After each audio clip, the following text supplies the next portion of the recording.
Tyler Smith from thehoosier.com joins us, and he has been busy keeping track of and following the comings and goings of the transfer portal as Indiana has been casting a wide net of multiple players to fill multiple positions in multiple spots, as I've said.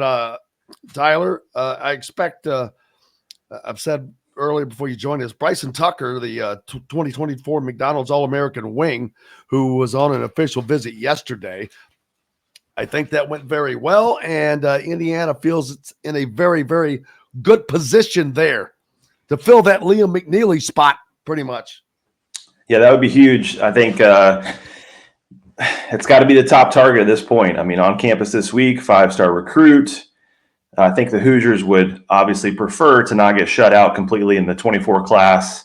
Obviously, they're going to get a lot of guys from the portal, but if they can get a player or two from that class, it's going to be big. But he's a big wing that can do a lot of things, and he would absolutely change the narrative quickly of the offseason. And I feel like if they could land him in the near future, that could open up things. The roster could start to take shape, and some other guys would probably want to come play with them. And, there's a lot of possibilities that could come there. And as you said, replacing that spot that was lost by McNeely.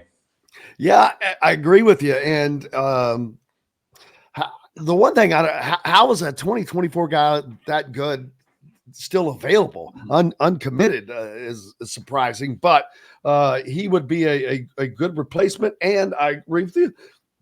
That could become kind of the Kickstarter.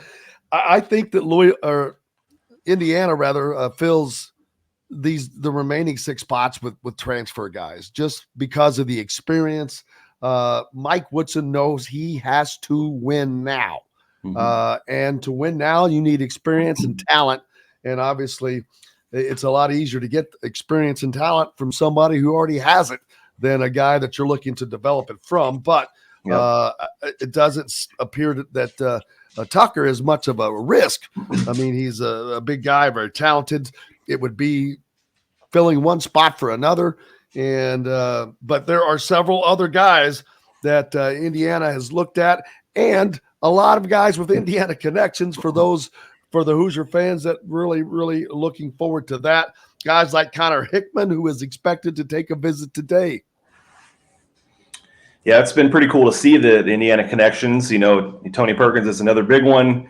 I'm not sure if you saw this, but Indiana wide receiver Donovan McCully posted the eye emojis when Perkins became available. So I don't know if there's any connection there, if he was just kind of interested in that. But did Donovan McCully go to Lawrence North? I think it might have been.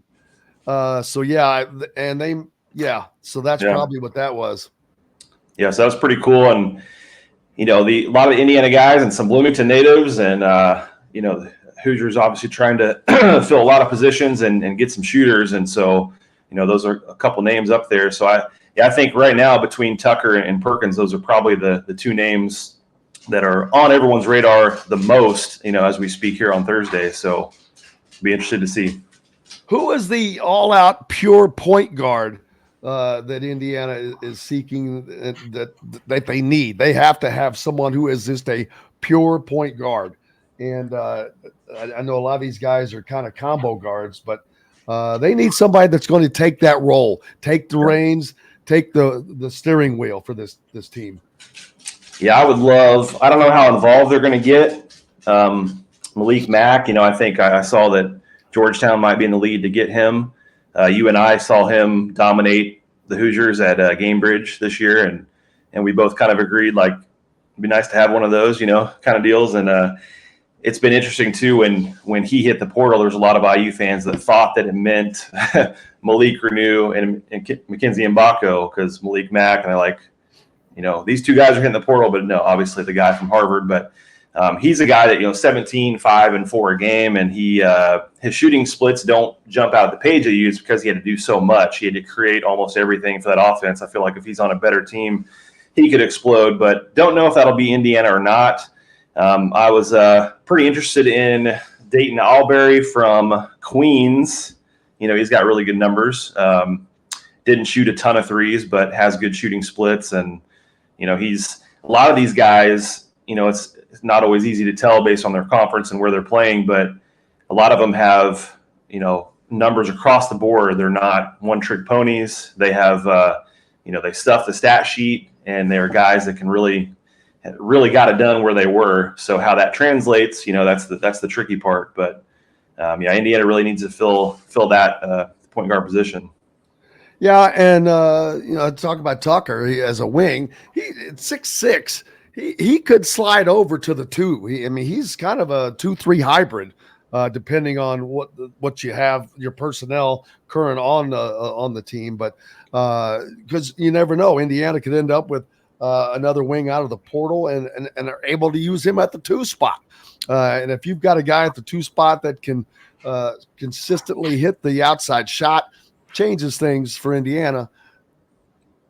Absolutely. Plenty of other names as well. There's one guy that I haven't seen him talked about much in IU circles, but Zeke Mayo, South Dakota State. He's a wing, 19 points, 6 boards, 4 assists. If Indiana doesn't land him, they need a guy like him that can do a little bit everything and be a bucket getter. And my thing too is I think Indiana at this point, with so many spots available, they should just be trying to find the best talent possible instead of, trying to fill each position and each starting spot. You just got to bring in as much talent as possible, let the chips fall where they may, once you start playing together. Easier said than done, but I say go out and get the most talent you can get, and a guy like Mayo, I think would be a good fit.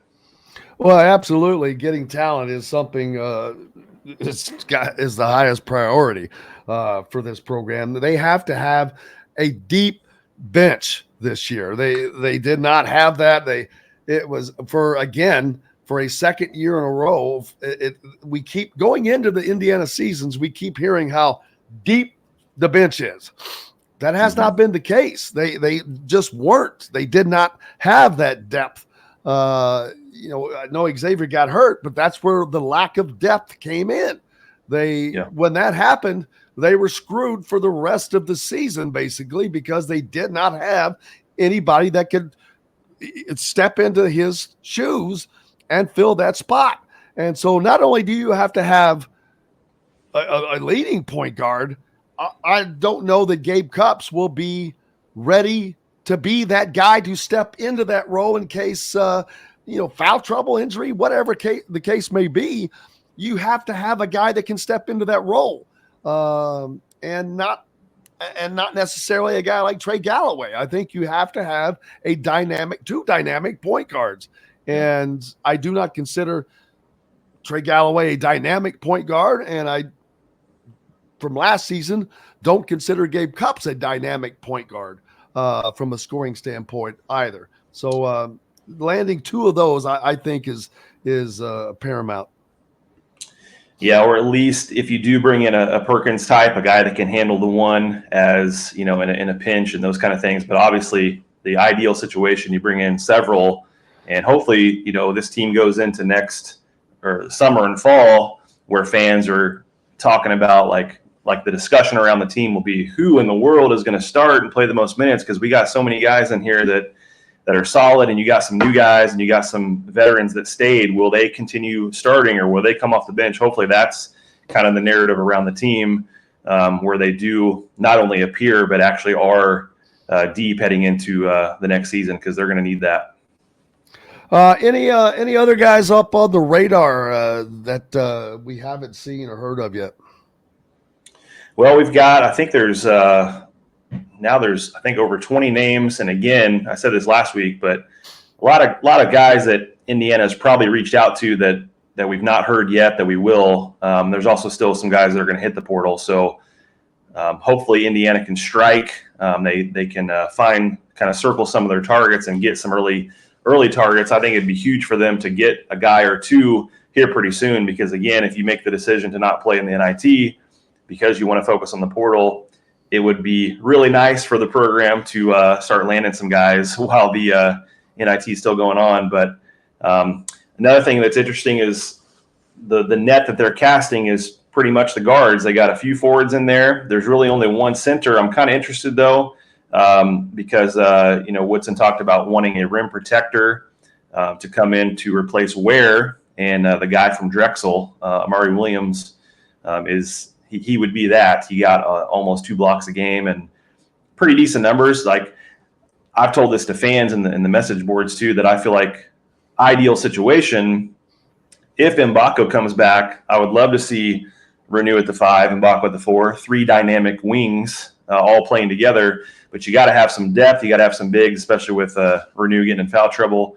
So maybe a guy like Williams that could come in and come off the bench and provide that rim protection, and you kind of mix and match when the matchups are fit for that. So he's really one of only maybe a handful, maybe a few names that they've looked at as far as the 5 so far. So the net they're casting has been from the wing perspective, as it should be.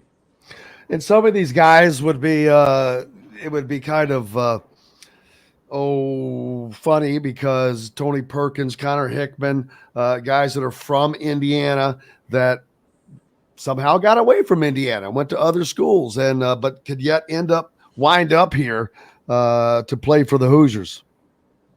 Yeah, it'd be huge. I think it couldn't hurt with restoring a little bit, as well as what has been kind of broken this past year. It would help a portion of the fan base that's upset. I mean, obviously it's not about, doing things for the fan base. It's about winning, but these are some good ball players as well. But to get some momentum back and to get some Indiana guys in there would be a pretty cool thing. And, one thing you mentioned earlier, I was wondering about Bryson Tucker, not the Indiana kid, but Bryson Tucker deciding this late. Do you think that's something that could happen more often now because of the portal, because of so many coaching and player movement? Do you think more and more guys may wait until March to make their decision? That could be interesting. Well, Jamie says, asked the same thing, and his question is almost exactly verbatim that. Don't you think we may start to see more high schoolers hold out longer? My guess is yes, NIL bidding wars. I definitely think you will see some of that. Some guys are going to do it for that reason. Other guys know where they want to go, and they're going to make their decision because they won. They don't want to deal with it anymore because it's a hassle. Some guys dig it.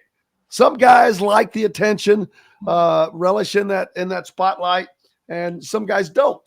So I think the guys that relish the spotlight will hold out longer, and there will be some that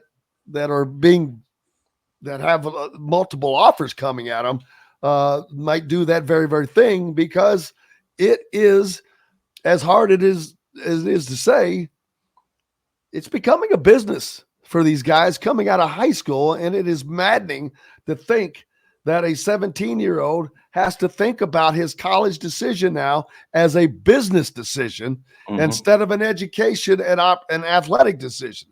It is now as much or more a business decision for these guys. Yeah, and then that decision happens every year too. It's like everybody's on a 1-year contract instead of, I'm locked in for X amount of years. It's at the end of every season, I've got to decide, and am I going to put out a statement that I am returning to the program that I signed up for, or, am I moving elsewhere? So it's definitely interesting. 2 other names real quick to mention when it comes to shooters. If Indiana could really get involved with these guys, Cade Tyson from Belmont, Jordan Sears, UT Martin, both guys well over 40% from 3. So I know that they're looking for athletic, dynamic wings. My hope, though, for this program is they don't just bring in one knockdown shooter and say the other guys are capable. Hopefully it's multiple knockdown guys that you're not just relying on, the one who can really light it up and the others can, occasionally hit the 3 like most of this year's team. Hopefully they bring in at least a few of the guys who you see a 4 in front of that 3-point percentage.